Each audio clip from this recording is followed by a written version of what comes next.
Құрметті әріптестер, жастар кез келген елдің рухани, мәдени, экономикалық дамуы, өсіп өркендеуі сол елдің білім мен ғылымның дамуына тікелей байланысты.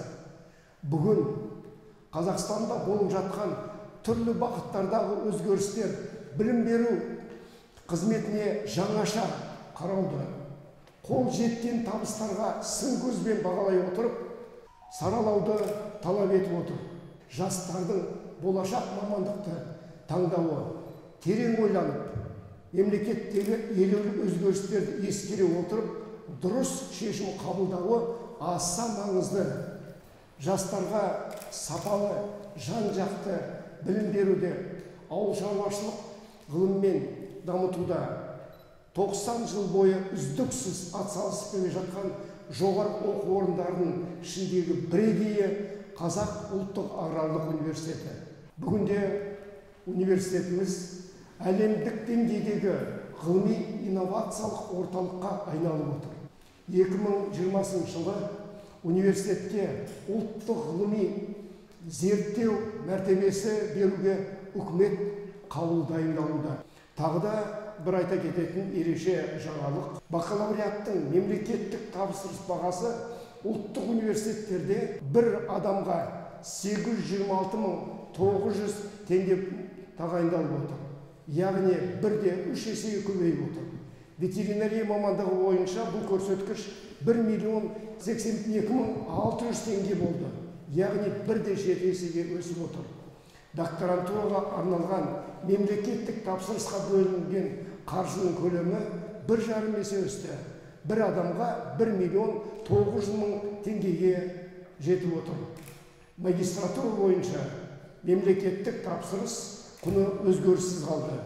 Бүгінде магистратура бойынша университет 14 шет елдік жоғары оқу орындарымен бірлесе қос диплом бағдарламасын іске асырып келеді. Қазақстан бойынша алғаш рет біздің университетте Вагенген Қазақстан институтының филиалы ашылды. Онда ветеринарлық тағам қауіпсіздігі және технология, өсімдік туралы ғылым білім бағдарламасы бойынша 100 маман даярлау көзделіп отыр. Осы бағытта Вагенген университеті, Нидерланды корольдігі біздің түлектеріміздің магистратура және докторантураға оқуға толық мүмкіндік алып отыр. Университеттегі дамыған инновациялық инфрақұрылым оқу орнымыздың 2018 және 2019 жылдары 2 жыл қатарынан ең үздік әлем университетінің арасындағы QS рейтингі бойынша 651 орынды иеленуге ықпал етсе, 2020 жылы 60 сатыға жоғарылап 591 орынға көтерілуге мүмкіндік беріп отыр. Алдағы мақсатымыз 2024 жылы QS рейтингі бойынша 400 орынды иелену. Университет республика аймағындағы 22 ауыл шаруашылық мамандықтарын дайындайтын университеттермен, ауыл шаруашылық министрлігінің жанындағы 17 ғылыми зерттеу институттарымен және орталықтармен, сонымен қатар білім және ғылым министрлігінің жанындағы 10 ғылыми зерттеу институттарымен магистранттар мен докторанттарды бірігіп дайындап келеміз. Әр магистрант 2 ғылыми жетекшісін таңдай алады. Біреу университет ғалым болса, екінші сол саладағы ғылыми кеңесші болып табылады. Магистратураны бітірген жастардың білімдерін әрі қарай докторантураға жалғастыруына мүмкіндік бар. Университет тарапынан әр магистрантқа ерекше көңіл бөлініп және жеке дара ғылыми жетекші тағайындалады. Бүгінде университет оқушы профессор құрамының қатысуымен 400-ге жуық ғылыми жобалар жүзеге асыруда. Осының нәтижесінде барлық магистрлік, докторлық диссертациялар тек қана халықаралық және республикалық ғылыми жобалардың аясында атқарылады. Құрметті жастар, өздеріңіз көріп отырсыздар, қазіргі індет кезінде елдегі азық-түлік қауіпсіздігі бірінші орында. Себебі еліміздің ауыл шаруашылық экономикасын дамуы, халықты азық-түлікпен қамтамасыз ету ең басты бағытымыз. Сондықтан бүгінгі нарықта осы мамандықтарға сұраныс артып отыр.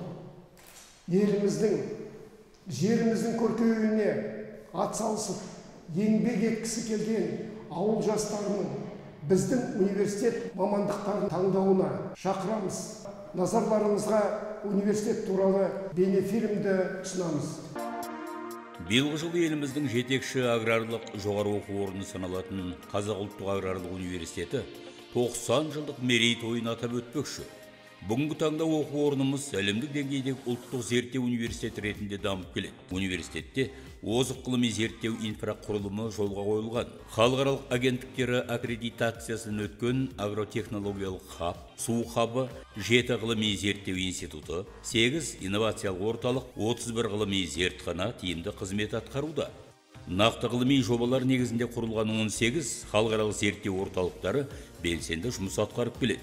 Қазақ-Жапон инновациялық орталығының құрамына электрондық микроскопия, микробиологиялық қауіпсіздік, жасыл биотехнология және жасушалық инженерия, тағам және экологиялық қауіпсіздігі зертханалары кіреді. Тағам өнімдері технологиялары және сапасы инновациялық орталығында тағам өнімдерін өндірудің жаңа технологиялары дайындалады. Қазақстан Корей инновациялық орталығы ауыл шаруашылығы дақылдарын жылыжайда өсіру бойынша тренингтік орталық болып табылады. Ең озық инновациялық технологияларды іздестіріп, трансферттеу үшін Қазақстанның және Орта Азияның су шаруашылығы ғалымдарын жұмылдыруды, сонымен бірге су ресурстарын тиімді басқару мәселелерін шешудің жаңа жолдарын қарастыруды басты мақсат тұтатын су хабы белсенді қызмет атқаруда.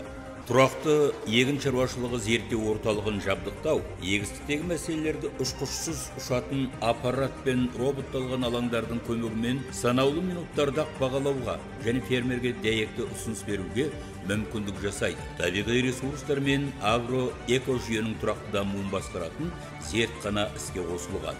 Интенсивті бақ Қазақстан Нидерланды зерттеу орталығы бір топ Нидерланд компанияларымен бірге құрылған. Вакцинология халықаралық зерттеу орталығы шетелдік серіктестермен бірлесіп жұмыс істеп келеді. Конвейер заводынан жаңа шыққан ауыл шаруашылығының озық технологияларын меңгерген Қазақстан Беларусь агроинженерлік инновациялық орталық құрылған.